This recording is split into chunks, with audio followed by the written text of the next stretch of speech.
জয় ঠাকুর। শ্রী শ্রী রামকৃষ্ণ পুঁথি তৃতীয় খণ্ডের অন্তর্গত আজ থেকে আমরা শুরু করব রামের দীক্ষা ও সুরেন্দ্র মিত্রের আগমন এই অধ্যায়টি। এর আগে মণিমোহন ও রামের মিলন এই অধ্যায় পাঠ করার সময় আমরা দেখেছিলাম রাম ও মনমোহন দুজনা মাসতুতো ভাই, তাদের আধ্যাত্ম জিজ্ঞাসা হওয়ায় মন বড়ই চঞ্চল হয়ে উঠেছিল এবং নানা জায়গায় ঘুরতে ঘুরতে অবশেষে তারা দক্ষিণেশ্বরে ঠাকুর শ্রী শ্রী রামকৃষ্ণ দেবের কাছে এসে পৌঁছেছেন, যেটা জেনেছিলেন কেশব সেনের সমাচার পত্রিকা মারফত। তাদের মনে ধারণা ছিল পরমহংস মানে এক জটাজুটোধারী গাছের কোটরে বসবাসকারী, গাঁজায় ধোঁয়ায় চারিদিক অন্ধকার হয়ে থাকবে এমন একজন কোন মানুষ বা সাধু, এইরকম ভেবে এসেছিলেন। কিন্তু ঠাকুরকে যেরকম সাদা সিধে অবস্থায় দেখলেন, দেখে তারা অবাক হয়ে গেলেন। কিন্তু দিনান্তের শেষে যখন তারা বাড়ি ফিরে যাচ্ছেন, ঠাকুর তখন তাদেরকে মিষ্টি জল খেতে দিয়েছিলেন এবং আবার এসো এই কথা বলেছিলেন। ঠাকুরের সরল সুন্দর ব্যবহার এবং ঠিক ঠিক কথার উত্তর, নানান উপমা ইত্যাদি শুনে তারা এতদূর মুগ্ধ হয়ে গিয়েছিলেন যে বাড়ি তো এলেন বটে, কিন্তু মনটা যেন বাঁধা পড়ে রইল দক্ষিণেশ্বরে ওই পরমহংসর কাছে। এইভাবে ওই অধ্যায় শেষ হয়েছিল। তার পরের অংশ এইখান থেকে শুরু। রামের দীক্ষা ও সুরেন্দ্র মিত্রের আগমন। জয় জয় রামকৃষ্ণ অখিলের স্বামী, জয় জয় গুরু মাতা জগত জননী, জয় জয় দোহাকার যত ভক্তগণ, সবার চরণ রেণু মাগে এ অধম। এখানে ভবনে রাম শ্রীমনমোহন, চিরপ্রভু শ্রীপ্রভুরে করি দর্শন। এত দূর মুগ্ধ মন চিনতে নিরন্তর, কবে হবে রবিবার পাবে অবসর। দক্ষিণ শহরে যাব প্রভু দর্শনে, সাক্ষাৎ ত্রিতাপহর পতিত পাবনে। এত শশব ব্যস্ত কেন বুঝেছ কি মন, অন্তরঙ্গ চিরসঙ্গ ভক্তের লক্ষণ। একবার দর্শনে মন প্রাণ মজে, অপরূপ শ্রীপ্রভুর চরণ পঙ্কজে। বুঝে নাহি মজে, মজে কিসে বলা যায়, যে মজে সে মজে মাত্র দর্শন আশায়।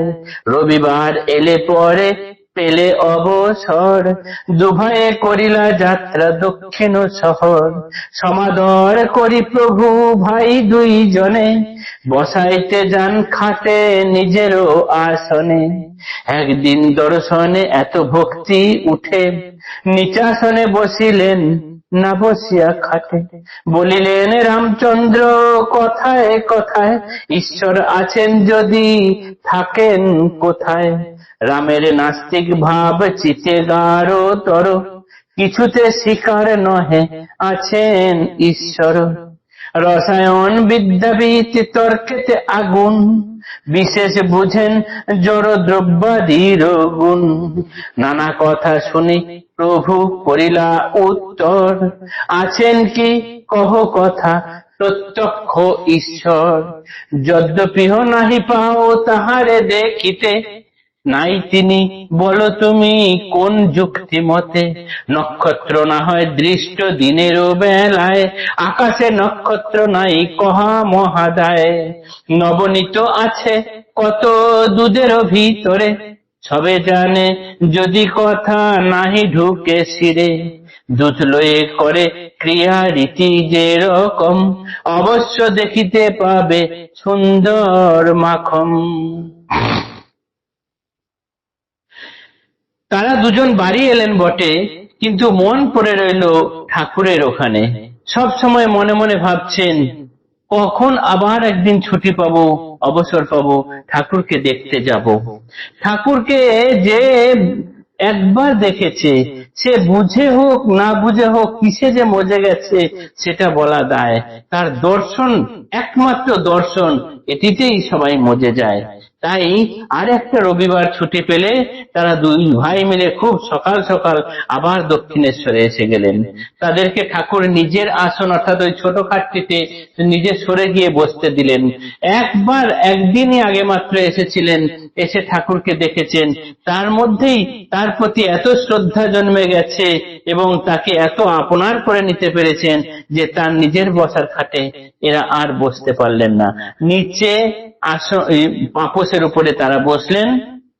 এইবার নানান কথায় কথায় রামচন্দ্র তাকে বলে অর্থাৎ ঠাকুরকে জিজ্ঞাসা করলেন যে ঈশ্বর কি আছেন, যদি থাকেন তিনি কোথায় আছেন।